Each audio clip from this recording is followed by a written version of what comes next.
শিক্ষা প্রতিষ্ঠানের কি প্রয়োজন, শিক্ষার্থীদের কি প্রয়োজন, এই জিনিসগুলো জনপ্রতিনিধি হিসেবে আমাদের জানা অত্যন্ত গুরুত্বপূর্ণ এবং আপনাদের সহযোগিতা করা এলাকার উন্নয়নের জন্য অত্যন্ত গুরুত্বপূর্ণ। সেই কারণে আমি আপনাদেরকে বলেছি বছর এটলিস্ট 3 বার আমরা বসবো। আমি আরেকবার ক্ষমা চেয়ে নিচ্ছি, আজকে আমাদের শুরু করতে একটু দেরি হয়েছে। আগামী দিনগুলোতে আমরা চেষ্টা করবো এইসব ব্যাপারে আরো যেন প্রম্পটনেস থাকে এবং একই সাথে আপনারা অনেকেই যেমন আমার কয়েকজন স্যাররা বললেন যে ওয়াটার লকিং এর কারণে মানে জলবদ্ধতার কারণে গত 2-3 দিন যে হয়রানিগুলো হয়েছে, কিছু হয়রানি আজকেও আছে। আমরা আশাবাদী খুব তাড়াতাড়ি এটা পরিষ্কার হবে। জলবদ্ধতা নিয়ে অনেকগুলো কমপ্লেইন আজকে এসেছে এবং আমরা জানি জাতীয় পর্যায়ে জলবদ্ধতা নিয়ে অনেক ইস্যুস এসেছে। গত 2 দিন আমি বোধহয় আমার এলাকা মানে আমরা ঢাকা 13,000-এর উপরে আপিল শিক্ষার্থীদের এবং গার্ডিয়ানদের থেকে পেয়েছি এইচএসসি পরীক্ষা রিলেটেড। তো আমরা জ্ঞান সরকারের পক্ষ থেকে আমি সকল শিক্ষার্থী গার্ডিয়ানদের কাছে ক্ষমা চেয়ে নিচ্ছি এবং আমাদেরকে যা যা জানিয়েছেন শিক্ষা মন্ত্রণালয় পর্যন্ত সেই বার্তাগুলো আমরা পৌঁছে দিতে চেষ্টা করেছি।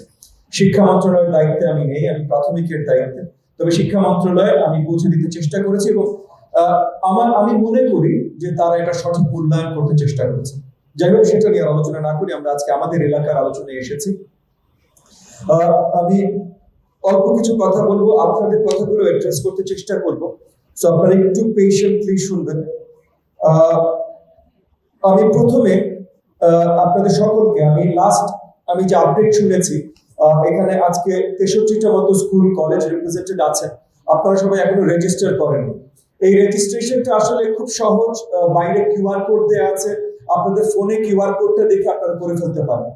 আমরা আসলে চাই আপনারা এই রেজিস্ট্রেশনটা করেন, কারণ এই রেজিস্ট্রেশনটার মাধ্যমে আপনাদের সাথে রেগুলার যোগাযোগটা, আপনাদের সমস্যাগুলোর সমাধানে যেন আমরা কাজ করতে পারি, এই রেগুলার যোগাযোগটা আমরা স্থাপন করতে চাই, একসাথে কাজ করতে চাই।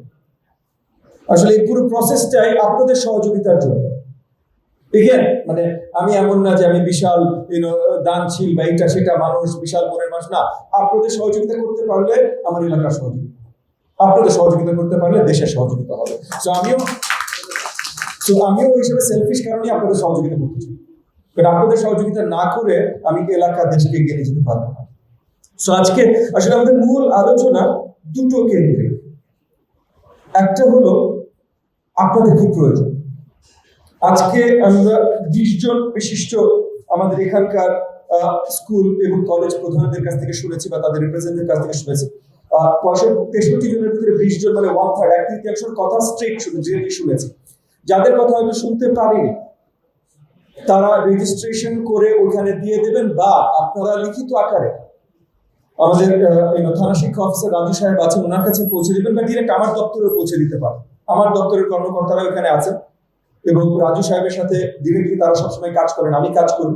আপনার রাজু সাহেবের কাছে পৌঁছে দিলে আমার কাছে চলে আসবে। বাট আপনাদের সমস্যাগুলো জানা এবং সেটা সমাধানের জন্য কি কাজ করতে পারি, এটা হলো একটা পয়েন্ট। আর দ্বিতীয় পয়েন্ট হলো আমারও আপনাদের কাছে কিছু চাইবার আছে।